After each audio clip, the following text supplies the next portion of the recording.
All right, let's dive right in. Today we're exploring a really fascinating analysis of the Quran, one that suggests there's a hidden mathematical structure sitting just beneath the surface. We're going to take a look at what the source material calls a harmonious web of coordinates. So let's get into it. So where does this all start? Well, it kicks off with this incredibly powerful claim from within the Quran itself. It's a bold statement, right? That the text is perfectly consistent. And this very idea of perfect harmony is the real jumping off point for the entire theory we're looking at today. And that immediately gets you thinking, could this harmony be more than just themes and stories? The analysis we're digging into argues that, yeah, it is, that there's actually an intricate numerical code literally woven into the fabric of the text itself. Okay, so to really understand this theory, we first have to get our heads around its core concept.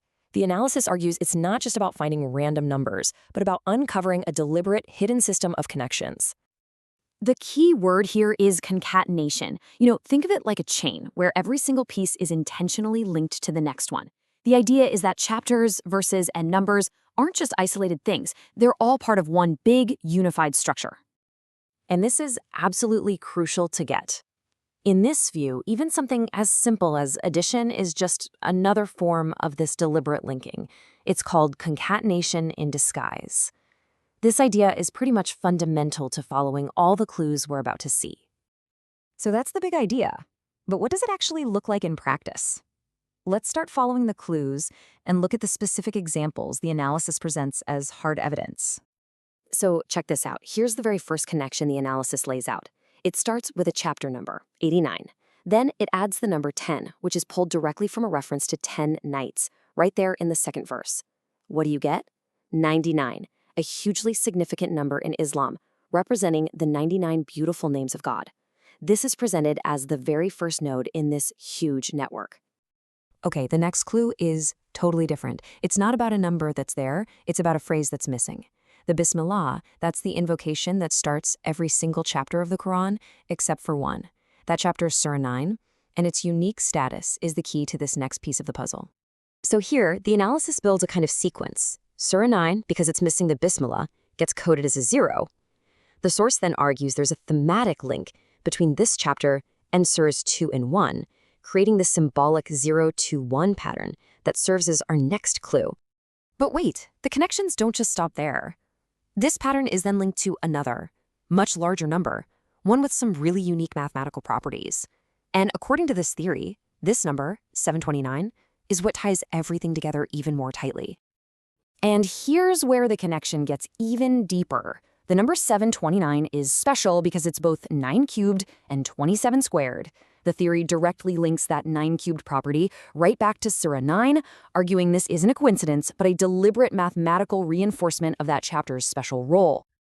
Okay, so we've seen a couple of these individual examples, but how do they all fit together?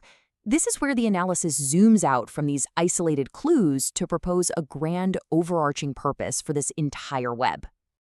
The central argument is that these numerical links are not random, no way. Instead, they're described as coordinates on a map, all designed to connect and reinforce each other.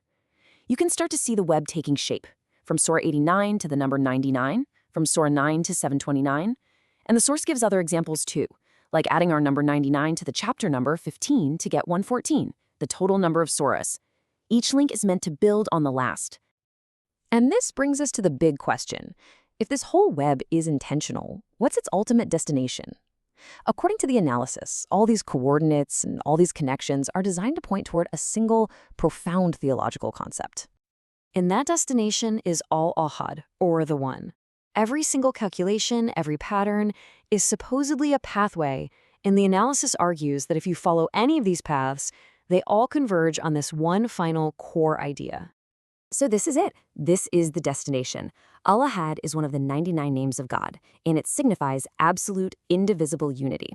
According to this theory, the entire mathematical web isn't just a cool puzzle. It's a kind of structural proof designed to guide the reader to this single core principle of oneness. So what this analysis presents is a vision of the Quran as a text with this deep, hidden layer of numerical and thematic connections, all pointing to a singular foundational truth. And it really leaves us with a pretty compelling question to think about. What happens when these two huge systems, faith on one hand and the pure logic of mathematics on the other, intersect in such an intricate and, as this analysis suggests, surprising way. It definitely gives you something to chew on.